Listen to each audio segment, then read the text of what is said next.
Hi guys, Candace Jones here from CJ Sweet Life. Again, I'm a little early today regarding my talks. Usually I've been going at 8 o'clock, but I figured that today is election day and everybody's already gonna be glued to the TV. At least I will. I haven't voted yet, so I'm about to go pretty much right after this video is done and go with my husband and, take care of our duties as citizens.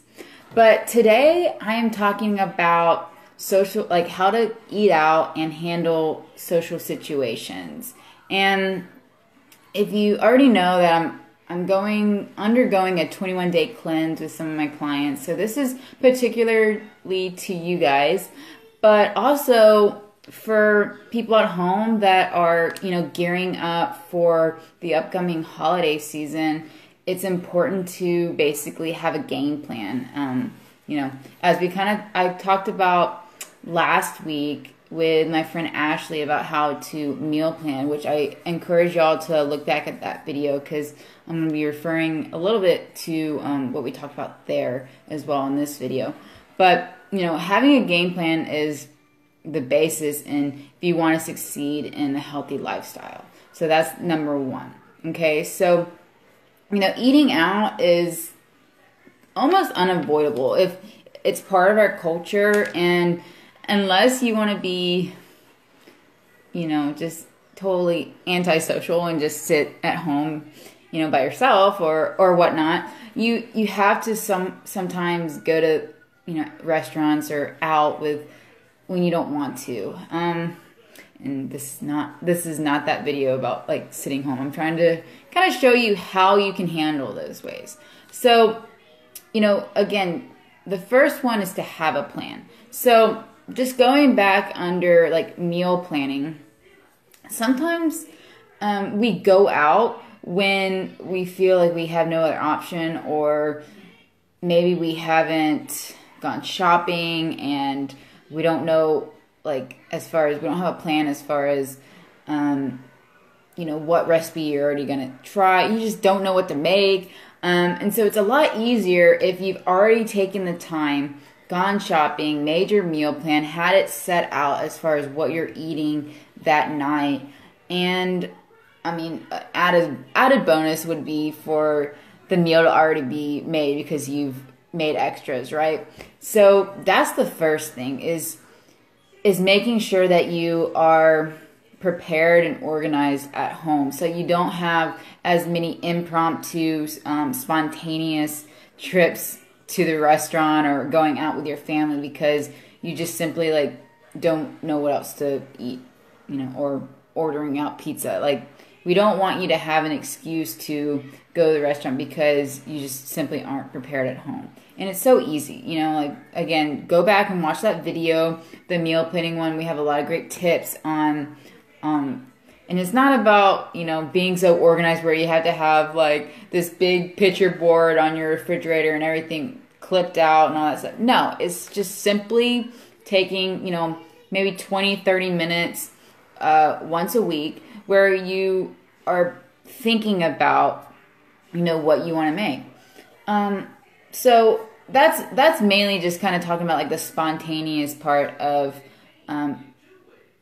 eating out through the week with your family. But, sometimes we have, again, social, obligations or just wants to go meet with our friends and colleagues or whatever at the restaurant or, at parties and whatnot. And so speaking about going to restaurants, we're in a great age where everything is online. So you can do a lot of research beforehand. If you know what restaurant you're going to, one of my favorite things was, especially when I was traveling on tour, I used to basically live out of my suitcase, and I was on the road for about 8 to maybe even 9, 10 months out of the year, traveling and playing in golf tournaments. So I literally ate in a restaurant pretty much every day, possibly every night. I used to get into a habit where I would make a lot of meals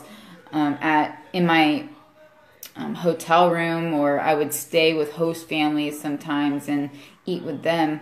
And that got kind of hard, staying with host families and being on a different diet, I should say, than they might be used to. So it was kind of like my obligation to stick to my guns, so to speak, and just let my families know, hey, like, you know, I eat this certain way, and I, you know, no disrespect, but I'm just gonna like just tell them up front like how I was eating. And that might be something that you might be doing to a host family if they're hosting a party or whatnot. Just say, like, let them know your diet or your dietary restrictions, whatever it might be.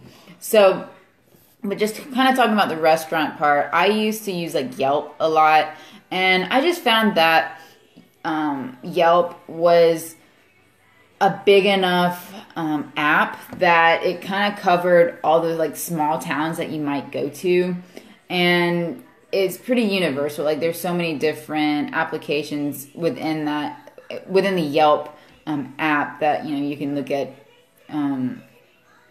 pretty much everything as far as like nightlife and, I mean, beauty parlors or whatever you want to call it. So trying to find the restaurant was a good start. Like, if you didn't know, because at least when I traveled, I hated going to the typical chain restaurants. I liked eating at where the locals ate, or just like the small mom and pop restaurants. So Yelp was a good way because you're listening to the locals or people just like you who are giving their input on the app or on that restaurant, so to speak. So I would use Yelp to, first of all, start my research in the sense of finding the restaurants where I wanted to go.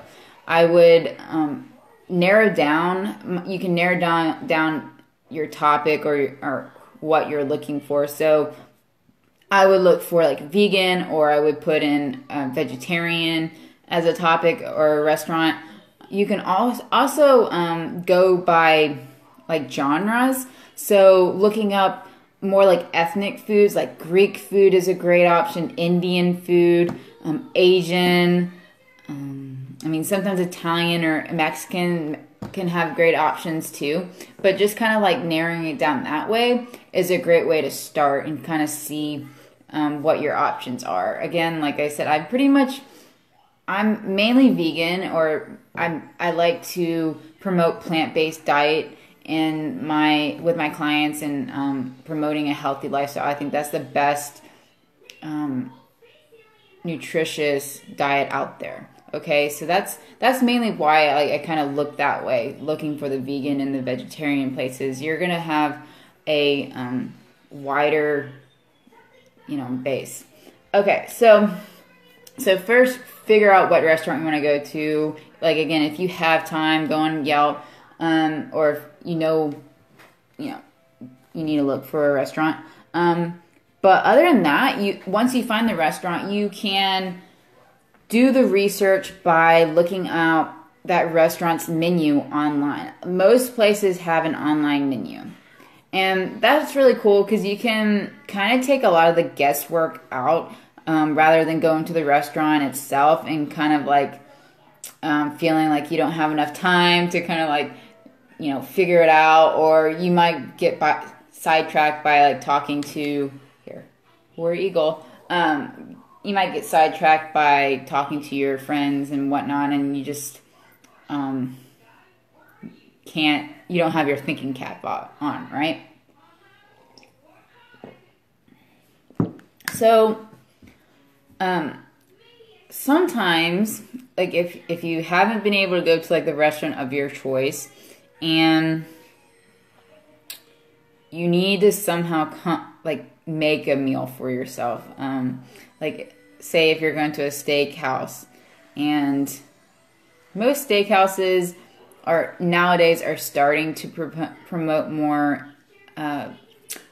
dietary allowances, or they're trying to help their customers more and more who have like a vegetarian lifestyle, or even a gluten intolerance. So you can kind of get away And one thing is you can build your meals based on a lot of the side items, or you can pretty much like pick and choose different things around the menu.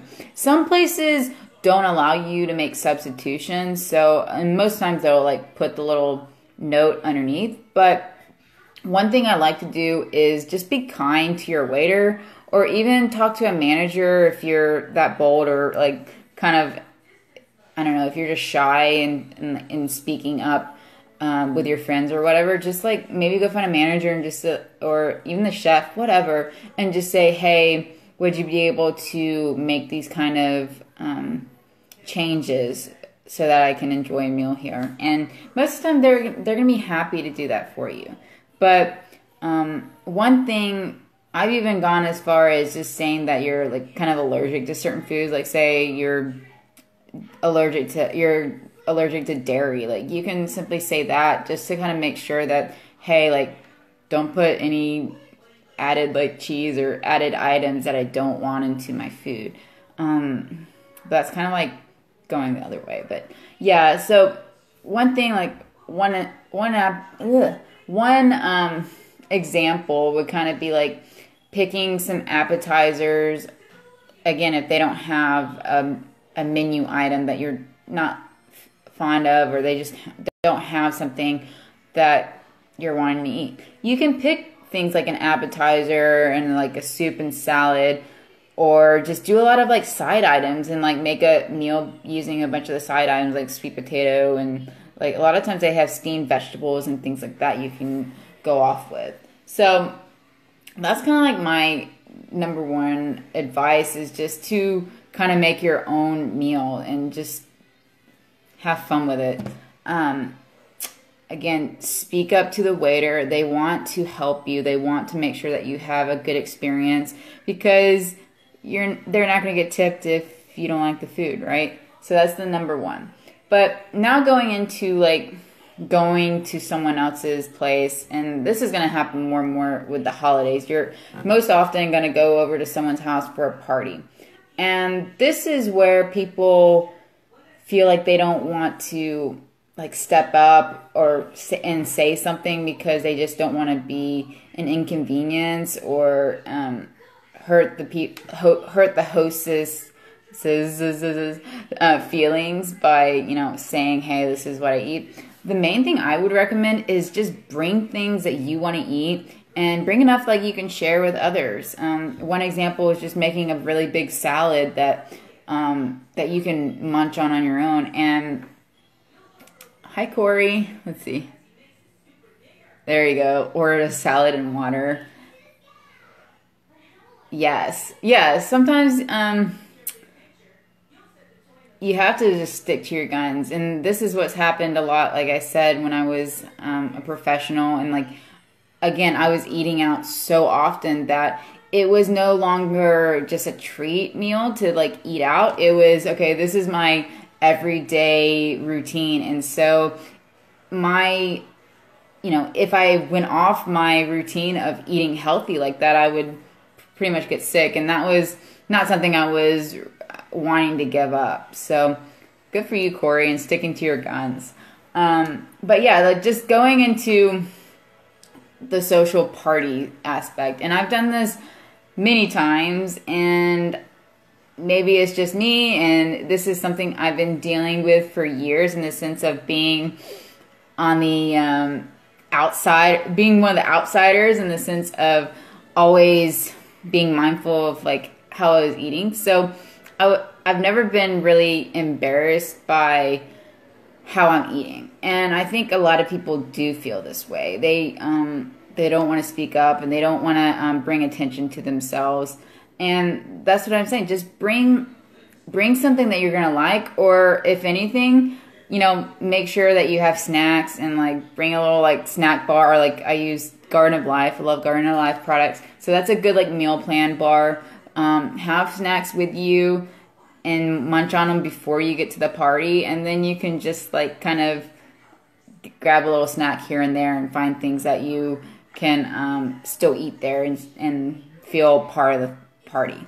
But yeah, just mainly just don't be ashamed or lose that confidence in yourself as far as why you're on the mission that you are as far as getting healthy. You know, a lot of people will commend you for your efforts and really go up to you and probably start like a conversation as far as what you're doing.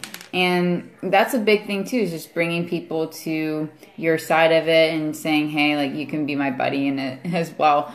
But it's just, you know, don't be embarrassed because of your decision to focus on your health. That's the most important part. And, you know, a lot of people, like I said, are going to be curious, and they're really going to help you out as far as, you know, being helpful and kind of a, sorry, my kiddo, you know, they're not going to bash you for, you know, bringing something. So just a lot of it is in our heads, you know, before we even think about it. So don't worry, like, walk it off. But the last kind of thing I want to talk about is also just giving yourself permission, and not bad mouthing yourself if you do eat something that maybe not be part of your plan. And that's going to happen as well. That's going to happen probably more often than not, especially in the holiday season, because there are going to be a lot of new, you know, cookies and all the sweets and new experiences that you kind of don't want to like not try. And that's okay. Like, it's about understanding like where you are and realizing that, you know, tomorrow is another day. Like, even if you go off the wagon, which I'm never going to say that, because it's an ongoing thing. This is not a diet. It's not something that's just gonna, like, it's a on and off sequence. This is for a lifestyle, and this is for the long term. And so if you're thinking about it like that, then one day or one meal, one snack, whatever, one bite is not really a big deal in the grand scheme of things. So just give yourself a break and don't worry about it. And, you know, hopefully you might be one of those people that have multiple parties in a week, but most of us only have like one or two parties that we're going to be going to. So you can also like plan yourself around that as well as during the week, knowing that, hey, I have a party coming up. So there's a chance that I am going to like allow myself to have, if you want to call it a cheat meal or a, you know, I don't even know, a cheat meal. Yeah. If you want to just call it a cheat meal, you call it that way. Just knowing that you have that at the end of the road or end of the week, you can kind of prepare yourself that way and just, you know to be good to yourself throughout the week, and stick to your plan, and just kind of, you know, enjoy the party or enjoy the experience while you're there, and not make it, like I said, a big deal where you have to, you know, bring your own snacks. But that's kind of the gist of it. It's, again, I hope this helps y'all in when you're going out, and when you go into the parties coming up for like Thanksgiving and Christmas and whatnot. I'm sure I'll do another talk on this subject soon enough. It's, you know, Thanksgiving is like one of my favorite times of the year, mainly because I love getting together with my family, and there's no sort of gift obligation and all that stuff. And I love being able to make recipes or meals that I love and that I hope that my family will love too. I like it, like sharing my experience and hopefully getting them over to the I don't want to say dark side, because it's actually the light and happy side. So I want them to get over to the light and happy side of you know, health, right? So I hope this was good. Give me a thumbs up. share with your friends and family, and give my page a like as well, because I'm going to keep on going and going, and I want to help as many people as possible in their journey of everlasting health, right? Y'all have a good night. I will be up again watching the election and praying that it all works out for America. That's all I have to say. So, love you guys. I will see y'all tomorrow. Bye.